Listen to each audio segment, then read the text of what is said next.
Hey everybody, and welcome back to another live streamed episode of Coffee with the Critters, where we live stream every Sunday morning at 9:30 a.m.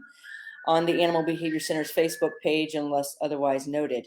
When we do have guests on, we do live stream at 9, and we've had some great guests on, and we have a great lineup coming for you over this fall of speakers and topics.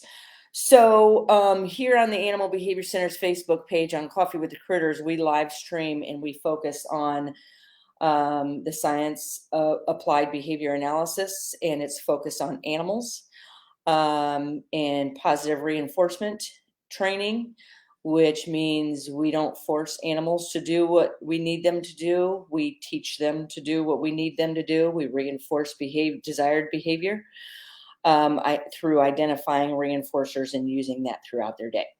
So for all of you that are new, good morning. My name is Laura Joseph, owner of the Animal Behavior Center. We're an international educational center where we teach people all over the world how to empower animals and the people that care for them. And we do that through our online memberships.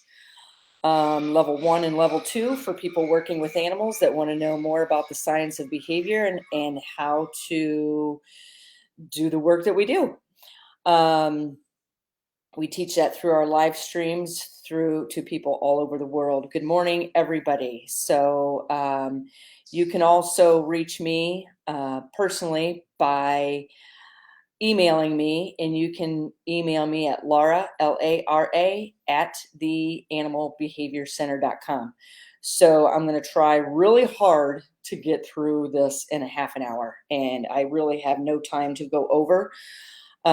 So today's topic is on animal enrichment. I know that's a popular one. People intentionally have been contacted saying people intentionally take off work to be able to attend our enrichment segments. So if you want to make sure you do not miss an episode, you can join our email newsletter list, which you can find on our website, or you can join right here on the Animal Behavior Center's Facebook page. Also, if you want to keep track of our events, we list them here on the Animal Behavior Center's Facebook page. We also post those on our website. A couple events I have coming up. I'll be in Seattle in about a month, speaking at the Seattle Parrot Expo. And if you are in the Seattle area and you work with birds, you should attend. If you do not work with birds, you should attend. If you work with animals, you should attend, because the application is across species, as you guys probably already know. So 2 things I want to talk about before we get started on the topic, but both have to deal with enrichment. Good morning, everybody. I see Tim and Ron and Susie and Jen and Mary and Debbie and Beth and Jeannie and Ray and Barbara. Barbara's on for the first time, she says. Welcome, Barbara. If you work with animals and you want to teach them how to do behaviors you need them to do, you're going to enjoy this.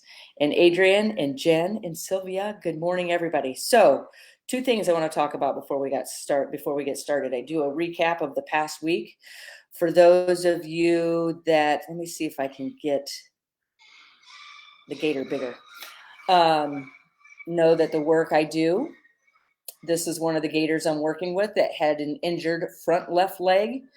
And through training using positive reinforcement, she is now walking. You would never know she had any problem with that leg.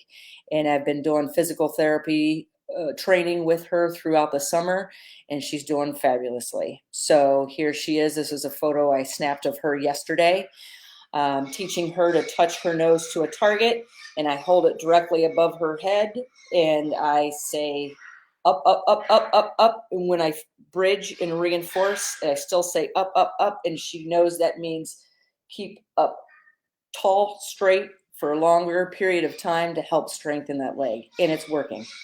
So also, I believe this is a video This is Red, the red Ruff Lemur, that we are starting to show our training with. We're offering that to people in level 1, our level 1 membership. We're starting to show every single step of the way of systematically desensitizing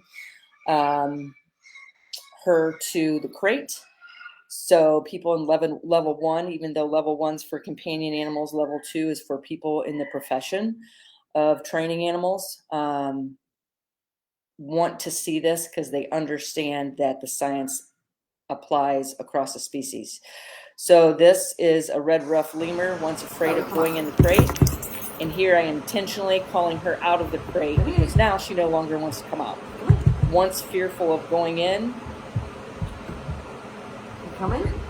So I've asked her 3 different times, and usually I don't ask more than once.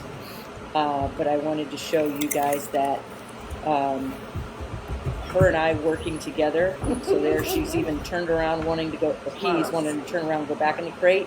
Second thing, I lift the feared object over his head, and it does not scare him.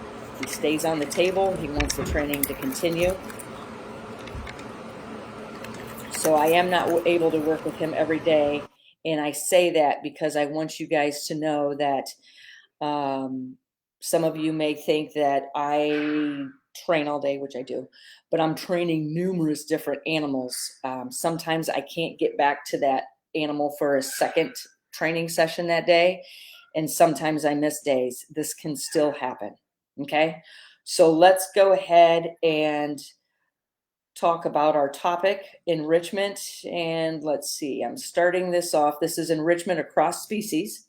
So defining enrichment is anything the animal can interact with or arouses the senses that causes it to continually to learn and be mentally and physically stimulated and want to do the behaviors, want to do the interact with the enrichment. So this is a photo of Monster, the laughing kookaburra, pulling on Lindsay Douglas's shoestrings.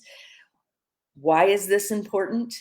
Because I'm always watching what the animal's interacting with when I'm not training it. So as you know, studies show if you're actually using positive reinforcement training, it's the animal's preferred form of enrichment, right? I know that for a fact because I live it and I see it and I hear it every single day. The important thing about this is watch what the animal is doing when you're not training it. And Lindsay kept telling me, Monster keeps playing with my shoestrings. And I'm like, what does playing with mean?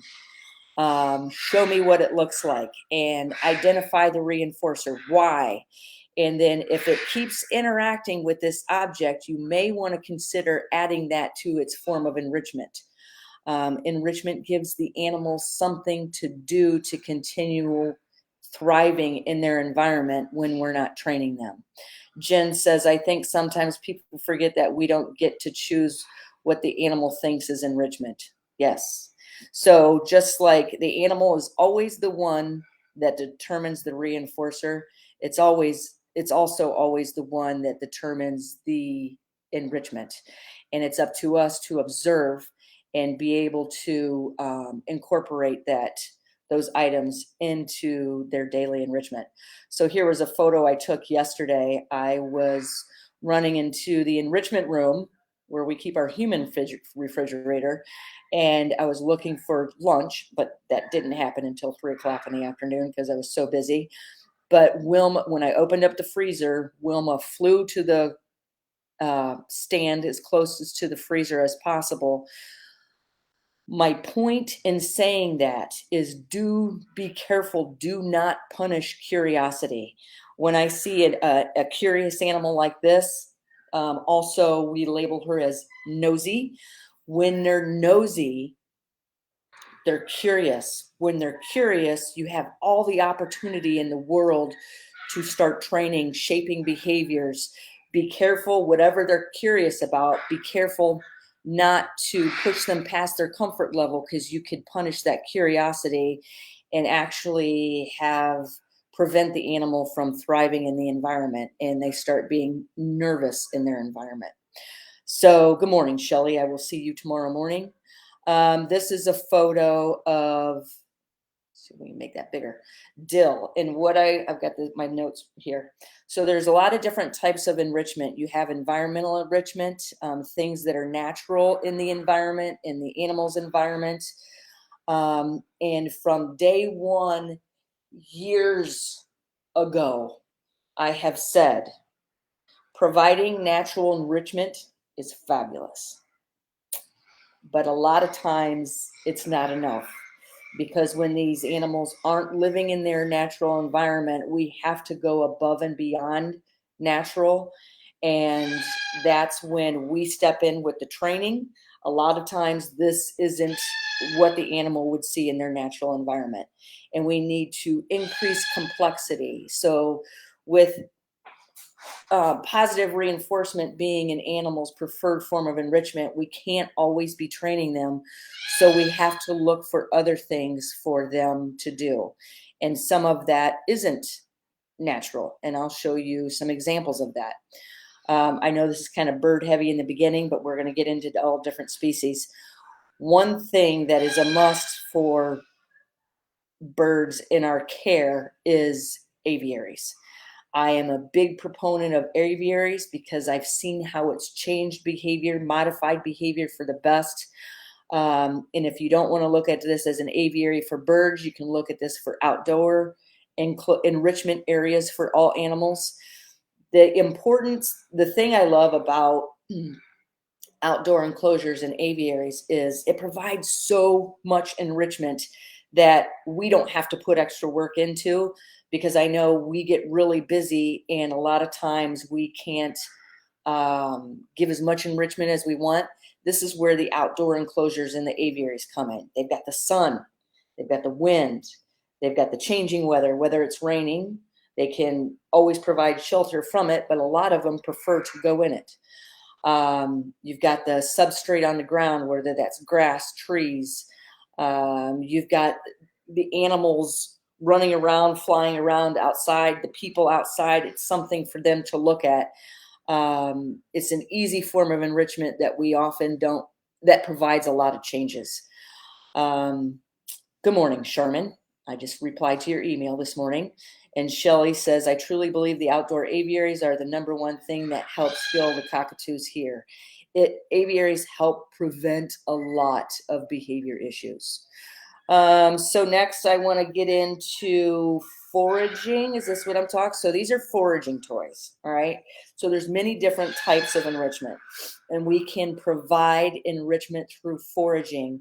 And foraging is the act of getting the animals searching for their food, manipulating their food. So here we will provide food in bowls, but it's not the preferred form of enrichment. That preferred form of food is located within devices we call toys, where the animal has to manipulate, roll, because it gives them something else to do. And I always have the 3 C's in enrichment. That's in my training, and then in the foraging: choice, control, and complexity, that it offers the animals. And Jennifer says snuffle mats are great for that, for dogs. You can also, we've used snuffle mat for pigs. We've used snuffle mats for primates, where we hang them on the sides of the enclosures or the top of the enclosure. And the key is making it attainable for the animal, but incorporating challenge. Because when we incorporate that challenge, it causes them to use their mind, and your mind expends energy, and it causes them to manipulate. Studies also show that animals prefer objects that change shape. That means whether they're able to manipulate the object and change shape, whether they're able to bite it, chew through it to get it to change shape. Studies also show that animals prefer enrichment that makes noise. Like, in order for me to go to sleep at night, I sit sometimes. I'm supposed to be in this building by myself today, and it sounds like there's somebody out there. Hopefully everybody's still in their enclosure. But on my phone at night, I play cooking games, to get myself to fall asleep. And I've noticed that in a lot of my cooking game apps, so this is enrichment for me, that not only can I see the enrichment, I'm solving puzzles, flipping pancakes at a master level. And the app has sound, and I've noticed that a lot of the apps now, your phone will do a little vibrate. So I laugh when I feel that, because I remember those studies, how animals prefer enrichment that changes shape, has sound, and visually stimulating. Okay, next, here's a popular toy we're making all the time for our parrots. And I was just talking to somebody in the zoo world the other day that said their favorite animals to work with are primates and parrots, because they're two of the most complex species they've ever worked with. So when we provide, this is Coco, our 40-year-old cockatoo, foraging for his food, we drill holes in blocks, and we've done this for years. We drill holes in blocks. We have and then we put the food inside of it, and then we pound like maybe bottle caps on top of it. Some animals take to it quickly. Some birds do. Some need shaping. So we have all these different substrates that we use that attract that individual animal to the foraging toy, and then we'll sprinkle treats throughout it. And then with parrots especially, and you could have this for rodents too, we need them chewing on wood because it helps keep their beak filed down, and that adds the level of complexity. Let's see, here's a couple videos coming up. These are the marmosets foraging for their food in, looks like an acrylic toy. And here are the hornbills in my background.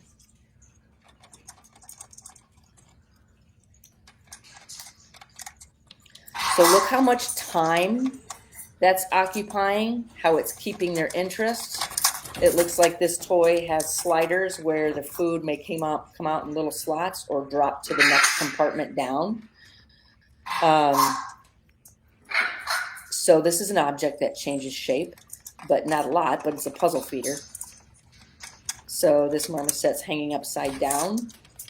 Okay, those are all things I'm looking for and adding complexity. You have olfactory enrichment with the lynx. They put in food in boxes and put scents on the boxes. So what's the enrichment here? I don't see a lynx foraging for food. I see them finding enrichment through rubbing on the boxes, rubbing on the smells. And this is easy. And we have a sign that hangs here that we put out all the time. We're not messy, we're foraging. Ask us about foraging. So training is also a form of enrichment. And this is a photo I took yesterday. I'm working with 13 small gators. These are the small ones and 2 large ones. And I'm teaching them through training, because they know to touch their nose to a target stick. It teaches them to go a direction that I ask them to go, especially if they're getting too close to me. I want the alligators focusing on that target stick, not on my feet, not on my hands.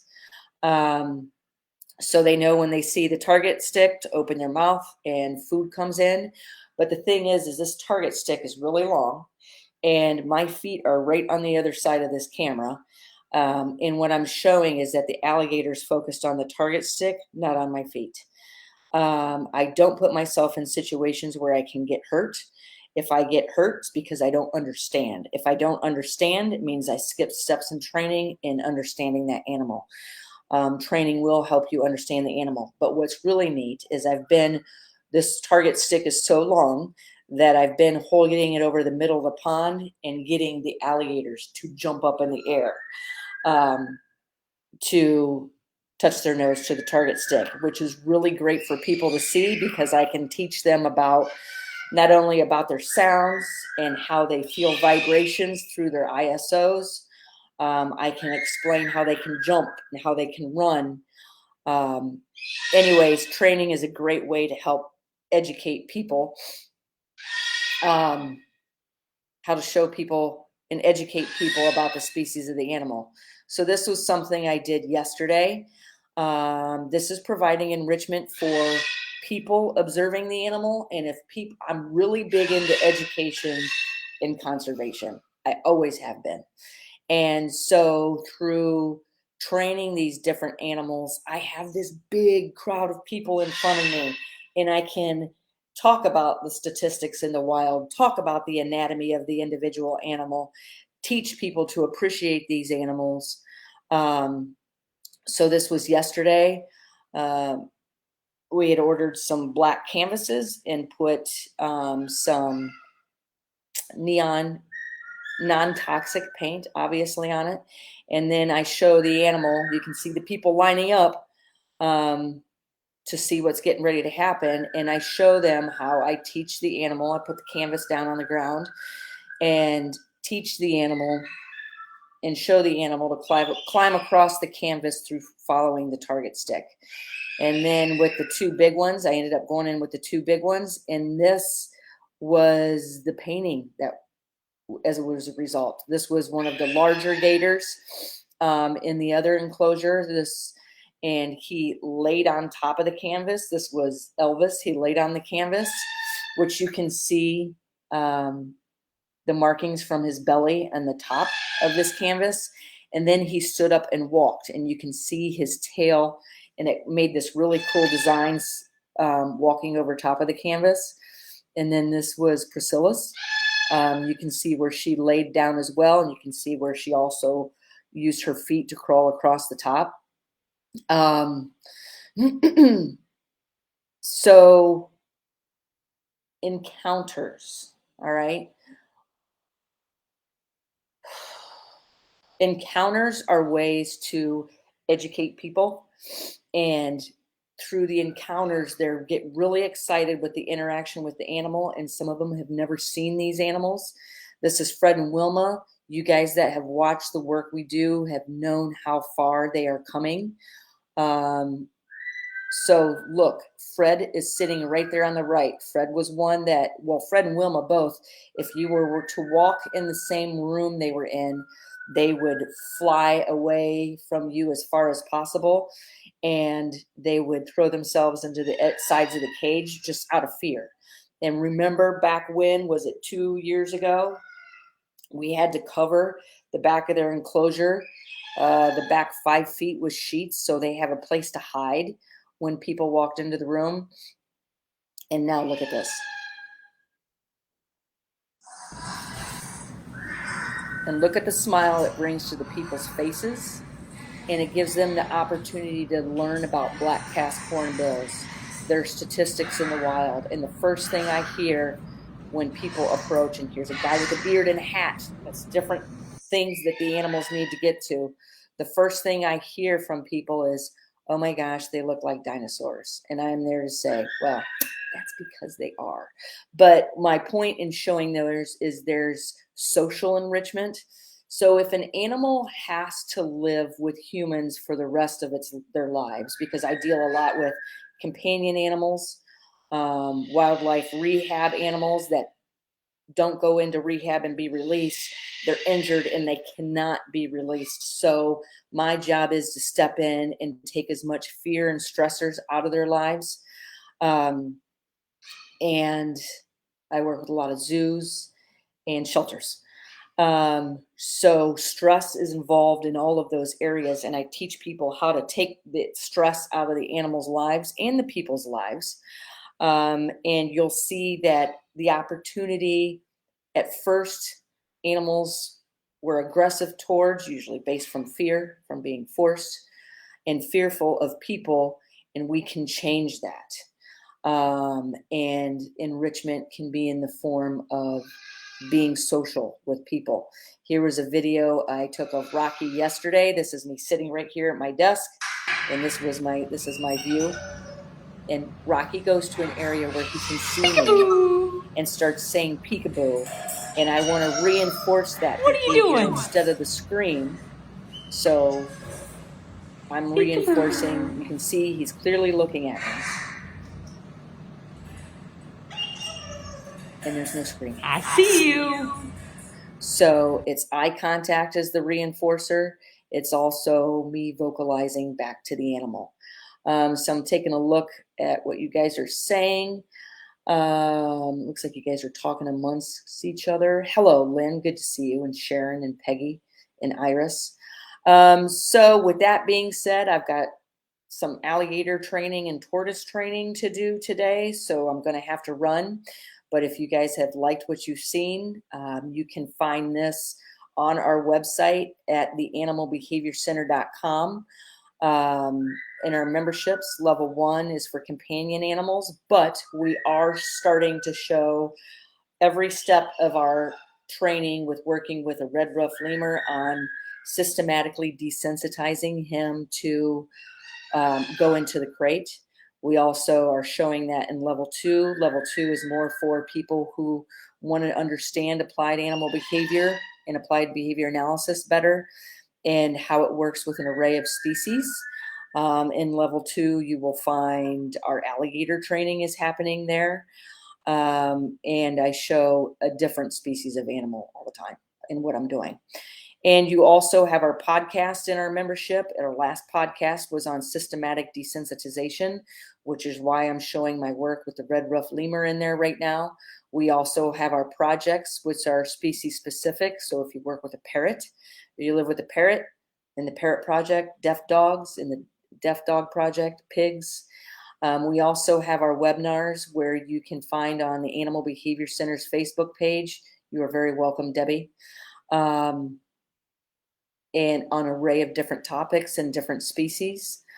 And those of you in level 1 and level 2 and in the Parrot Project, get ready because we're getting ready to start showing live streaming some webinars. And if they're parrot related and you're in the Parrot Project, they are free for you to attend at no charge.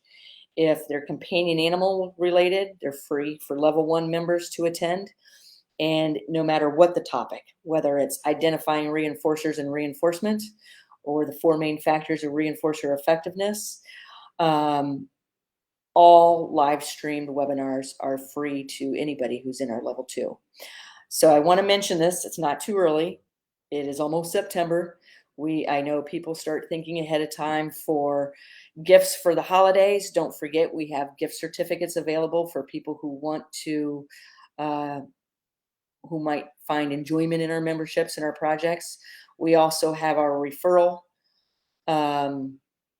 program, which for every 5 people that you refer to us and they join the projects or the memberships, they get a free consultation. And with that being said, happy August. Enjoy the rest of your week and happy September to everybody. All right, I'll see you next Sunday. Take care.